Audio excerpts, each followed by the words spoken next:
বাংলাদেশের যুবক খুনের প্রতিবাদে বুধবারও উত্তপ্ত হয়ে ওঠে কলকাতা। বুধবার বিজেপির পূর্ব ঘোষিত হাওড়া ব্রিজ অবরোধ কর্মসূচিকে কেন্দ্র করে ধুমধুমার কাণ্ড। কিন্তু হাওড়া ব্রিজে ওঠার আগেই বিজেপির মিছিল আটকে দেয় পুলিশ।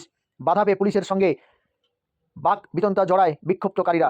রাস্তার ওপর বসে পড়েন তারা। পুলিশের ব্যারিকেডের টপকে মিছিল এগোনোর চেষ্টা করতে রণক্ষেত্র চেহারা নেয়। শুরু হয় পুলিশের সঙ্গে ধস্তাধস্তি। তার জেরে হাওড়া ব্রিজ এবং তার আশেপাশে যানজট সৃষ্টি হয়েছে। সাম্প্রতিক ময়মোহন সিংয়ের দীপু দাসকে পিটিয়ে খুনের অভিযোগ ওঠে। সেই ঘটনার প্রতিবাদ শুরু হয় পশ্চিমবঙ্গ সহ ভারতের বিভিন্ন প্রান্তে।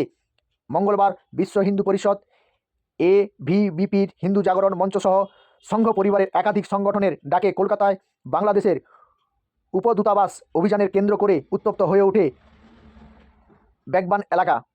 বাংলাদেশের দূতাবাসের সামনে পৌঁছানোর আগেই বিক্ষোভকারীদের আটকে দেয় পুলিশ। বিক্ষোভকারীদের তরফে জানানো হয়েছে বাংলাদেশের উপদূতাবাসের স্মারকলিপি দেওয়া হবে। পুলিশ বিক্ষুব্ধকারীদের আটকাতেই রণক্ষেত্র চেহারা নেয়। বেগবাগান এলাকায় প্রথমেই এই অভিযান বিজেপি না থাকলেও পরিস্থিতি জটিল হওয়ার পরে ঘটনাস্থলে যান বিজেপির নেতৃত্ব।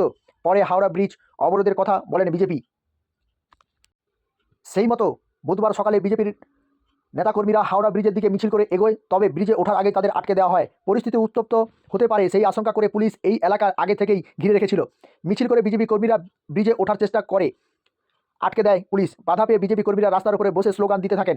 পুলিশ তাদেরকে সরাতে গিয়ে শুরু হয় দুপক্ষের মধ্যে বচসা। তখন পুলিশের উপর চড়াও হন বিক্ষোভকারীরা।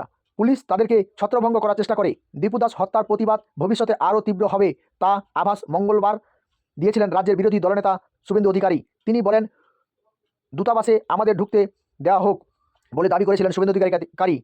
কথা যদিও না বলে তাহলে বাইরের রাস্তায় বসে আমরা আন্দোলন করব বলে জানানো হয়েছিল। এবং শুভেন্দু অধিকারী জানিয়েছিলেন, কোনোভাবে হিন্দুদের উপর যেভাবে অত্যাচার করা হচ্ছে তা কোনোভাবে ভারত সরকার মেনে নেবে না বলে পরিষ্কার জানিয়েছেন শুভেন্দু অধিকারী। এইভাবে হিন্দুদের উপর অত্যাচার যেভাবে করা হচ্ছে তা আন্দোলন কলকাতাতে তীব্র থেকে তীব্রতর করা হবে বলে বিরোধী তথা বিজেপি পার্টির তরফ থেকে পরিষ্কারভাবে জানানো হয়েছে বলে সংশ্লিষ্ট মহলে খবর।